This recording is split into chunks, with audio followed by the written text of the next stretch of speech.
ಗುರುಜಿ ಇನ್ನು ಮುಂದಿನ ರಾಶಿ ಕರ್ಕಾಟಕ. ಈ ಕರ್ಕಾಟಕ ರಾಶಿಯವರಿಗೆ ಶನಿ ಮತ್ತು ಗುರುವಿನ ಪ್ರಭಾವದಿಂದ ಲಾಭ ಆಗುತ್ತಾ, ನಷ್ಟ ಆಗುತ್ತಾ, ಶುಭ ಅಶುಭಗಳು ಏನಾಗುತ್ತೆ, ಅವರ ಆರೋಗ್ಯಕ್ಕೆ ಸಂಬಂಧಪಟ್ಟಂತೆ ಸಮಸ್ಯೆಗಳಾಗುತ್ತಾ ಅಥವಾ ಅಭಿವೃದ್ಧಿನ, ಅಂದರೆ ಜಾಸ್ತಿ ಪ್ಲಸ್ಸೇ ಅಂತ ಕೇಳ್ಪಟ್ಟೆ ಇವರಿಗೆ ಈ 2025ರ ವರ್ಷದಲ್ಲಿ ಏನೆಲ್ಲ ಆಗುತ್ತೆ ಗುರುಜಿ?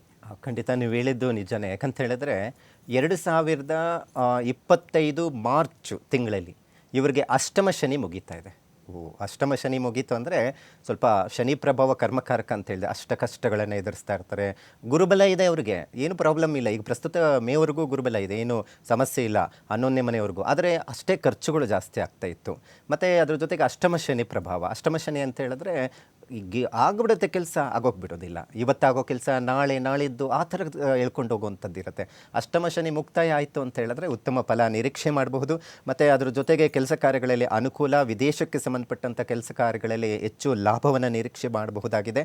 ಮತ್ತು ವಿವಾಹ ಶುಭ ಕಾರ್ಯಗಳು ನಡೆಯುವಂಥದ್ದಿದೆ. ನೋಡಿ, ಏನಾದರೂ ಮದುವೆಗೆ ಏನಾದರೂ ಲೇಟ್ ಆಗ್ತಾ ಇದೆ, ಮದುವೆಗಳು ನಿಮಗೆ ಅಡ್ಜಸ್ಟ್ ಆಗ್ತಾ ಇಲ್ಲ, ಯಾವುದೇ ವರ ವಧು ವಿಚಾರದಲ್ಲಿ ತೊಂದರೆಗಳಾಗ್ತಾ ಇದೆ ಅಂತ ಹೇಳಿದ್ರೂ ಖಂಡಿತ ಅನುಕೂಲ ಆಗುತ್ತೆ.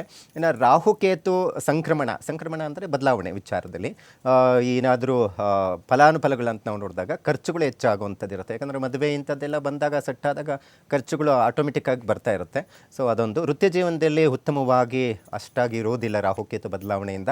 ಮತ್ತು ಅದರ ಜೊತೆಗೆ ಆರ್ಥಿಕದಷ್ಟು ಉತ್ತಮವಂತಹದ್ದು ನಾವು ಅಷ್ಟಾಗಿ ಉತ್ತಮವಾಗಿರುವಂಥದ್ದು ಗಮನಿಸೋಕ್ಕಾಗೋದಿಲ್ಲ. ಯಾಕಂದರೆ ಮೇ ನಂತರ ಸ್ವಲ್ಪ ಬದಲಾವಣೆಯಿಂದ ರಾಹು ಮತ್ತು ಗುರು ಬದಲಾವಣೆ ವಿಚಾರಕ್ಕೆ ನಾವು ಲೆಕ್ಕಾಚಾರ ಮಾಡಿದ್ರೆ ವರ್ಷದ ಪ್ರಾರಂಭದಲ್ಲಿ ಶುಭ ಕಾರ್ಯಗಳು, ಅಭಿವೃದ್ಧಿ, ಹಣದ ವಿಚಾರದಲ್ಲಿ ಅನುಕೂಲ, ಇವೆಲ್ಲವನ್ನು ನಿರೀಕ್ಷೆ ಮಾಡ್ಬೋದು.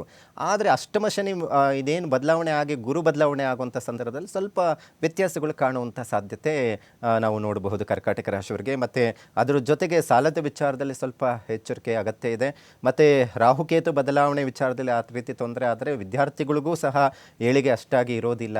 ಮತ್ತು ಆರೋಗ್ಯದ ವಿಚಾರದಲ್ಲಿ ಹೃದಯಕ್ಕೆ ಸಂಬಂಧಪಟ್ಟಂಥ ಕಾಯಿಲೆಗಳು, ಈಗಾಗಲೇ ಹಾರ್ಟ್ ಪ್ರಾಬ್ಲಮ್ ಇರುವಂಥವ್ರು, ಮತ್ತು ಏನಾದರೂ ಚಿಕ್ಕಪುಟ್ಟ ಸಮಸ್ಯೆಗಳಿದ್ರೇನೋ ಮೆಡಿಕಲ್ ಚೆಕಪ್ ಮಾಡಿಸೋದು, ಮತ್ತು ಆರೋಗ್ಯದ ವಿಚಾರದಲ್ಲಿ ಸ್ವಲ್ಪ ಗಮನ ಕೊಡೋದು ಬಹಳ ಒಳ್ಳೆಯದು.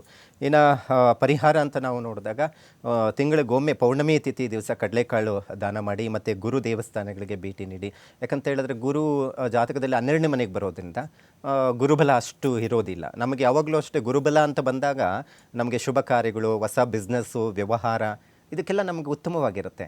ಯಾವಾಗ 12ನೇ ಮನೆ ಬಂತಂದರೆ ವ್ಯಯ, ಖರ್ಚುಗಳು, ವಿಪರೀತ ಖರ್ಚುಗಳು.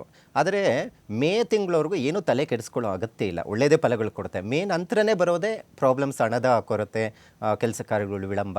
ಸೊ ಈ ಥರ ಎಲ್ಲ ಇರೋದರಿಂದ ಗುರು ಆರಾಧನೆ ಮಾಡ್ಕೊಳ್ಳಿ, ಒಳ್ಳೆಯದಾಗುತ್ತೆ.